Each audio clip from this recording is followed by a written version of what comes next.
Good morning మ్యాగజైన్కి స్వాగతం. ప్రముఖ దినపత్రికలు వస్తున్న వార్తలు వెనకాల జరుగుతున్న పరిణామాలు చూద్దాం. ఈనాడు చూస్తే సంబరానికి తెర. ప్యారిస్లో ముగిసిన 33వ ఒలింపిక్స్, అక్కడ పథకం గెలిచి ప్రపంచాన్ని జయించినట్టు సంబరపడ్డ అథ్లెట్లను చూసాం. ఓడిన క్రీడాకారుల వేదన చూసి కదిలిపోయాం. కొందరు ఆటగాళ్లు ఆ వేదికలో పోటీ పడినందుకే మురిసిపోవడాన్ని వీక్షించాం. ఎవరు గెలిచినా ఎవరు ఓడినా ప్రపంచమంతా ఒక చోటికి చేరి ఆటలాడుతుంటే చూడడమే ఓ అద్భుత అనుభవం. ప్రేమనగరి ప్యారిస్ వేదికగా ఈసారి మరింత ప్రత్యేకత సంతరించుకున్న విశ్వ క్రీడలు 17 రోజుల పాటు క్రీడాభిమానులను ఉర్రూతలోగించి ఆదివారంతో ముగిశాయి. 200కు పైగా దేశాల నుంచి 10,000 మందికి పైగా అథ్లెట్లు తమ అద్భుత విన్యాసాలతో ఆకట్టుకున్నారు. ఆధిపత్యాన్ని కొనసాగిస్తూ అమెరికా 40 స్వర్ణాలు సహా 126 పథకాలతో అగ్రస్థానం సాధించింది. చైనా 40 స్వర్ణాలు సహా 91 పథకాలతో రెండో స్థానం నిలిచింది. ఒక రజతం 5 కాంస్యాలు సాధించిన భారత్ 71వ స్థానానికి పరిమితమైందన్నట్టు వార్తని హైలైట్ చేశారు. లేకపోతే గేటు గల్లంతు అంటూ కొట్టుకుపోయిన తుంగభద్ర డ్యామ్ తలుపు, జలాశయం నిండుగా ఉండగా ఘటన. దాదాపు 61 టీఎంసీల సముద్రం పాలైన తాత్కాలిక గేటు ఏర్పాటుకు ప్రయత్నాలు. రాయలసీమ రైతుల ఆశలు ఆవిరి. ఏపీ సీఎం చంద్రబాబు సమీక్ష. కర్ణాటక డిప్యూటీ సీఎం మంత్రుల పరిశీలన. కర్ణాటక, రాయలసీమ, తెలంగాణ జిల్లాలో లక్షల ఎకరాలకు 100 గ్రామాలకు తాగునీటిని అందిస్తున్న తుంగభద్ర డ్యామ్ పెనుముప్పులో చిక్కుకుంది. శనివారం రాత్రి 11 గంటల సమయంలో జలాశయం 19వ నెంబర్ గేటు కొట్టుకుపోయింది. దీంతో వేల క్యూసెక్కుల ప్రవాహాన్ని వృధాగా వదిలేస్తున్నారు. ఈ ప్రాజెక్టుకు మొత్తం 33 గేట్లు ఉండగా ఆ సమయంలో 15, 16, 17, 18 నెంబర్ల గేట్లు ఎత్తి దాదాపు 30,000 క్యూసెక్కులు దిగువకు వదులుతున్నారు. గేటు కొట్టుకుపోయినప్పుడు దాన్ని అడుగున్నర మేర పైకెత్తుంచారు. ఈ ఒక్క తలుపు దాదాపు 38 నుంచి 40 టన్నులు బరువు ఉంటుంది. నీటి ప్రవాహానికి అది అక్కడే దిగువన గ్యాలరీలో కానీ ఆ ముందున్నటువంటి చోటకు కానీ స్ట్రక్ అయి ఉంటుందని చెప్తున్నారు. టోటల్గా గేటు కొట్టుకుపోయే సమయంలో తుంగభద్ర డ్యామ్ నిండుగా ఉంది. దీని సామర్థ్యం 105 టీఎంసీలు కాగా క్రస్ట్ స్థాయి వరకు 44 టీఎంసీలు నిల్వ చేయొచ్చు. ఆ పైన గేట్ల వరకు మరో 61 టీఎంసీలు నిల్వ ఉంటాయి. గేటు తెగిపోయిన చోట పనులు చేయాలంటే డ్యామ్ను కనిష్ట స్థాయికి, క్రస్ట్ స్థాయి కన్నా దిగువకు కొంత ఖాళీ చేయాల్సి ఉంటుంది. అంటే 61 టీఎంసీలు దిగువకు వదిలేయాల్సిందే అన్నట్టు వార్తని హైలైట్ చేశారు. అయితే కనెక్షన్లు ఇచ్చారా, కాగితాల్లోనే చూపారా? ఇంటింటికి తాగునీటి కుళాయిపై ప్రభుత్వం 4,000 కోట్లు ఖర్చు చేసిన నీటి కష్టాలైన జల్జీవన్ మిషన్ పనులపై గ్రామాల్లో నేటి నుంచి పల్స్ సర్వే. జల్జీవన్ మిషన్ పథకం పనుల్లో డొల్లతనం బయటపడనుంది. 5 ఏళ్లలో 39 లక్షల ఇళ్లకు కొత్త కుళాయి కనెక్షన్లు ఇచ్చేందుకు 4,000 కోట్లకు పైగా నిధులు ఖర్చు చేసినట్లు చెబుతున్న విషయం వెనక అసలు గుట్టు విప్పేందుకు ఎన్డీఏ ప్రభుత్వం సిద్ధమైంది. ఇందుకోసం రాష్ట్ర వ్యాప్తంగా సోమవారం నుంచి పల్స్ సర్వే ప్రారంభం కాబోతుంది. దీనికి ఒక యాప్ రూపొందించారు. గ్రామ సచివాలయాల్లోని ఇంజనీరింగ్ అసిస్టెంట్లు ఇంటింటికి వెళ్ళి సర్వే చేయబోతున్నారు. జల్జీవన్ మిషన్ పథకం 2019 ఆగస్టులో ప్రారంభమయ్యే గత 5 ఏళ్లలో గ్రామాల్లో 39.39 లక్షల ఇళ్లకు తాగునీటి కుళాయి కనెక్షన్లు ఇచ్చారు. మొత్తం 95.44 లక్షల ఇళ్లకు గాను 2019 ఆగస్టు 15 నాటికి 30.74 లక్షల ఇళ్లకు ఉన్న తాగునీటి కుళాయి కనెక్షన్లతో కలిపి మొత్తం వీటి సంఖ్య 70.14 లక్షలకు చేరింది. అయినా గ్రామీణ ప్రజలకు రక్షిత తాగునీరు ఎందుకు అందట్లేదు, కలుషిత నీటితో ప్రజలు అనారోగ్యానికి ఎందుకు గురవుతున్నారన్న ప్రశ్నలు వస్తున్నాయన్నట్టు వార్తని హైలైట్ చేశారు. లేకపోతే మిగులు ఉపాధ్యాయులు అలా సర్దుబాటుకు తాజా మార్గదర్శకాలు. ఉపాధ్యాయుల పని సర్దుబాటుకు ఈ నెల 9న ఉన్న విద్యార్థుల సంఖ్యను ప్రామాణికంగా తీసుకున్నట్టు పాఠశాల విద్యాశాఖ ప్రకటించింది. విద్యార్థులు ఉపాధ్యాయుల నిష్పత్తి ప్రకారం మిగులుగా ఉన్న వారిని సర్దుబాటు చేసేందుకు మార్పు చేసిన మార్గదర్శకాలను ఆదివారం విడుదల చేసింది. ఉద్యోగంలో చేరిన తేదీ ఆధారంగా సర్వీసును ప్రామాణికంగా తీసుకుని సీనియారిటీ నిర్ణయించనున్నారు. సోమవారం నుంచి ఈ నెల 14లోపు సర్దుబాటు పూర్తి చేయబోతున్నారు. మిగిలిన ఉపాధ్యాయులను మొదట మండల స్థాయిలో, ఇంకా మిగిలితే డివిజన్ స్థాయిలో సర్దుబాటు చేస్తారు. అర్హత ఉన్న ఎస్జీటీలకు సబ్జెక్ట్ టీచర్లుగా ప్రాథమికోన్నత ఉన్నత పాఠశాలలు నియమిస్తారు. అప్పటికే ఎస్జీటీలు ఎక్కువగా ఉంటే ఏకోపాధ్యాయ బడులకు విద్యార్థుల సంఖ్య ఆధారంగా ఇస్తారు. ప్రాథమికోన్నత పాఠశాలలో 98 మంది లోపు విద్యార్థులు ఉంటే 1-2 తరగతుల పిల్లలను ఒక యూనిట్గా, 3 నుంచి 8 తరగతులను మరో యూనిట్గా లెక్కించి ఉపాధ్యాయులను కేటాయిస్తారు. ఇక్కడ నాకు ఒక అయోమయం ఏంటంటే, ఓ పక్కన డిఎస్సి వేస్తున్నాం 16,000 పోస్టులు, ఎందుకు అంటే ఖాళీలు ఉన్నాయని చెప్పి. మరి ఇక్కడేమో ఎక్కువ అయ్యారు, వాళ్ళని సర్దుబాటు చేస్తున్నాం అంటారు. అసలు దీనికి దానికి ఏంటి అర్థం కానటువంటి మిస్టరీ. లేకపోతే నాదంటే నీదనిలే అంటూ గుడివాడలో దేవాదాయ భూములపై వైకాపా ఒత్తిళ్లు. మాజీ మంత్రి కొడాల నాని తల్లి సోదరుడికి అనుకూలంగా ట్రిబ్యునల్ ఆదేశాలు. 3 నెలల్లో హైకోర్టులో అప్పీల్ చేయకుండా అధికారుల ఉద్దేశపూర్వక జాప్యం. ప్రభుత్వం మారడంతో ఏడాది తర్వాత ఇప్పుడు దాఖలు. కృష్ణా జిల్లా గుడివాడలో 2 ఆలయాలకు చెందినటువంటి కోట్ల విలువైన భూమికి సంబంధించిన వైకాపా మాజీ మంత్రి కొడాలి శ్రీ వెంకటేశ్వర నాని ఆయన సోదరుడు తల్లికి అనుకూలంగా దేవాదాయ ట్రిబ్యునల్ ఆదేశాలు ఇస్తే దానిపై హైకోర్టులో అప్పీల్ చేయకుండా ఆ శాఖ అధికారులు చోద్యం చూశారు. మాజీ మంత్రి నుంచి ఒత్తిళ్లు రావడంతో ఉద్దేశపూర్వకంగా అధికారులు ఆలస్యం చేశారని విమర్శలు వ్యక్తమయ్యాయి. కూటమి ప్రభుత్వం అధికారంలోకి రావడంతో తప్పనిసరి పరిస్థితులు ఏడాది తర్వాత ఇప్పుడు హైకోర్టులో అప్పీల్ దాఖలు చేశారన్నట్టు వార్తని హైలైట్ చేశారు. లేకపోతే సాక్షి వచ్చేటప్పటికే అసైన్డ్ ఆగడం అన్నట్టు వార్తని హైలైట్ చేశారు. రిజిస్ట్రేషన్ నిలిపేసిన చంద్రబాబు సర్కారు అసైన్డ్ భూమిపై వైఎస్ఆర్సీపీ హయాంలో యాజమాన్య హక్కులు పొందిన రైతన్నలపై ఫ్రీ హోల్డ్ పొందిన రైతన్నలపై కూటమి సర్కార్ కక్ష సాధింపులకు దిగింది. దశాబ్దాల తర్వాత తమ భూములపై ఆంక్షలు తొలగిపోవడం సంతోషంగా సాధారణ రైతులుగా సాగు చేసుకున్న వారిని మళ్లీ కష్టాల్లోకి నెట్టింది. గత ప్రభుత్వ హయాంలో అసైన్డ్ భూముల చట్ట సవరణ ద్వారా ఫ్రీ హోల్డ్ అయిన భూముల రిజిస్ట్రేషన్లు నిలిపివేయాలని సీఎం చంద్రబాబు ప్రభుత్వం తాజా కలెక్టర్ను ఆదేశించింది. అంతేకాకుండా ఫ్రీ హోల్డ్ అయిన భూములన్నింటిపైన విచారణ నిర్వహించాలని, రీవెరిఫికేషన్ చేయాలని స్పష్టం చేసింది. వాస్తవానికి టీడీపీ కూటమి ప్రభుత్వం అధికారంలోకి వచ్చిన వెంటనే ఫ్రీ హోల్డ్ భూముల రిజిస్ట్రేషన్లు అనధికారికంగా నిలిపివేసింది. ఇప్పుడు దాన్ని అధికారిక ప్రకటించింది. దీంతో లక్షలాది రైతు కుటుంబాల పరిస్థితి అగమ్యగోచరంగా మారింది. 9 లక్షల ఎకరాలు 22A జాబితా నుంచి తొలగింపు, ఒరిజినల్ అసైనీలకు న్యాయబద్ధంగా తమ ఇష్టపూర్తిగా అవసరానికి అమ్ముకునే హక్కు, ఒకవేళ ఇప్పటికే చేతులు మారిన ఒరిజినల్ అసైనీలకి హక్కులు. అలాంటప్పుడు అది బడుగు బలహీన వర్గాల రైతులకు మేలు చేసినట్ట, కీడు చేసినట్ట. లక్షలాది ఎకరాల అసైన్ భూములపై ఆంక్షలతో మళ్లీ మొదటి కదా అసైన్ భూములన్నీ అన్యాక్రాంతం అయిపోయాయంటూ అడ్డగోలు వాదన. రాజకీయ కారణాలతో అసైన్ రైతులు పొట్టగొడుతున్న సీఎం చంద్రబాబు అన్నట్టు వార్తనే హైలైట్ చేశారు. లేకపోతే పంటల బీమా ప్రీమియం తక్షణమే చెల్లించండి, సీఎం చంద్రబాబుకు వైఎస్ జగన్ డిమాండ్. 2023-24 ఖరీఫ్లో నష్టపోయిన రైతన్నలను వెంటనే ఆదుకోవాలి.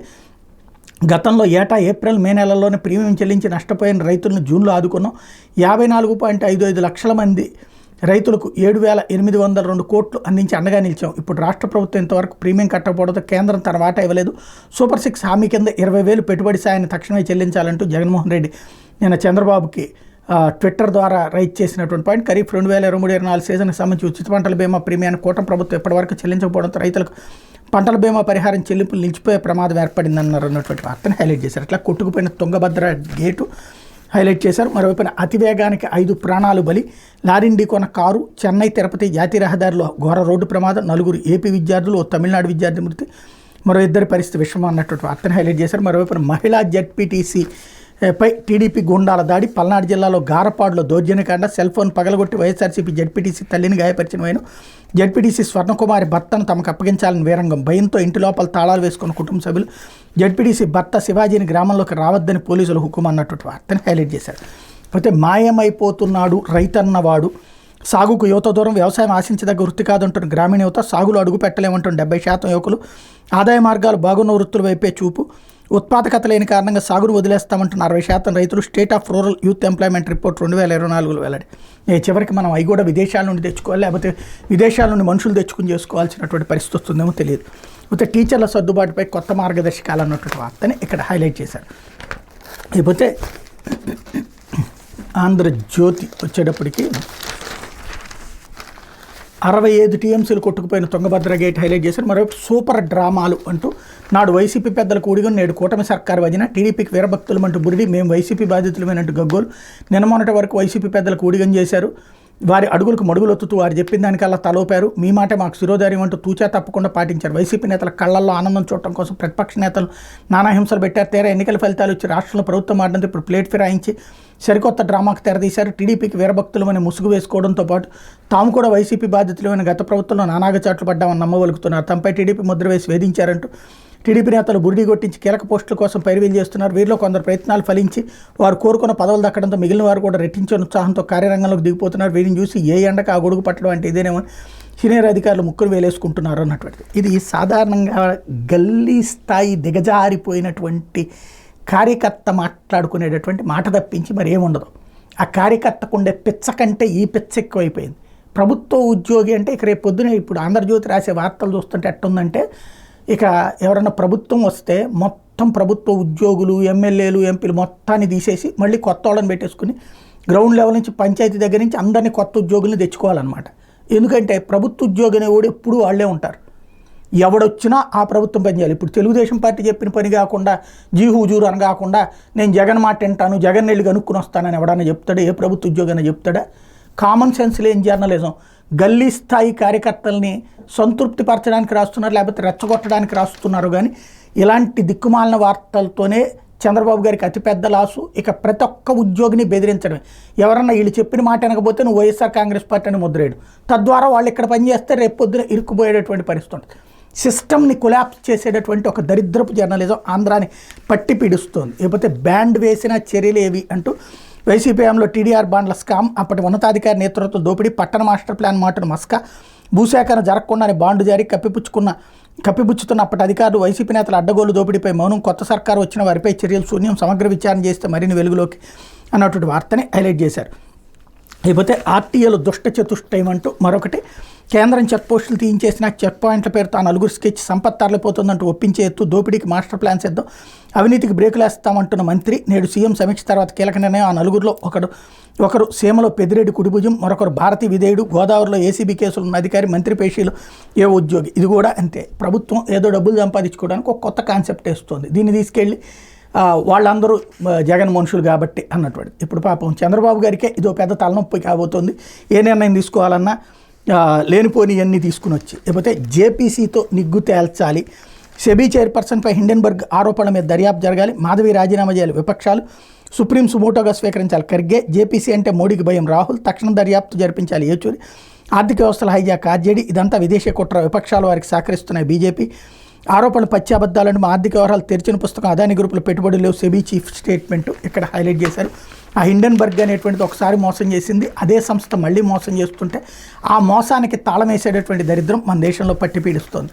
లేకపోతే రైలు పట్టాలపై గౌరవం, రైలు ఢీకొని ఇద్దరు కూడతోళ్లతో సహా రైల్వే ట్రాక్మన్ మృతి, భర్త కన్నబిడ్డలను కళ్ళెదుట కోల్పోయిన భార్య, తెలంగాణలో మేడ్చల్ గోడువెల్లి రైల్వే స్టేషన్లో దుర్ఘటన, పట్టాలపై దూరంగా రైలు వస్తుంది, విధి నిర్వహణలో ఉన్న ట్రాక్మెన్ పట్టాల సమీపంలో పెరిగిన గడ్డిని తొలగిస్తున్నాడు, ఆ ట్రాక్మెన్ చిన్న కూతురు నాన్న అంటూ తండ్రి కోసం పరిగెడుతూ పట్టాలు దాటుతుంది, చూసిన ట్రాక్మెన్ పెద్ద కుమార్తె చెల్లెలను ఆపేందుకు పరిగెడుతూ కేకలు వేసింది, అరుపులు విన్న తండ్రి తన బిడ్డలను కాపాడుకునేందుకు యత్నిస్తుండగా రైలు రూపంలో దూసుకొచ్చిన మృత్యు ఆ ముగ్గురిని కబళించింది. మేడ్చల్ జిల్లా కేంద్రంలోని గౌడువెల్లి రైల్వే స్టేషన్లో ఆదివారం జరిగిన ఈ దుర్ఘటనలో కృష్ణ అనే ట్రాక్మెన్ అతని కుమార్తెలు వర్షిత వరిని ప్రాణాలు కోల్పోయారు. రైల్వే పోలీసుల కథనం ప్రకారం గౌడువెల్లి రైల్వే స్టేషన్ ట్రాక్మెన్గా పనిచేసే కృష్ణ ఆదివారం విధులు ముగిసిన తర్వాత కుటుంబంతో కలిసి బయటికి వెళ్లేందుకు భార్యాబిడ్డలను రైల్వే స్టేషన్ తీసుకొచ్చాడు. భార్యా పిల్లలను ప్లాట్ఫామ్పై ఉంచిన కృష్ణ పట్టాల వద్ద పనిచేసుకుంటున్నాడు.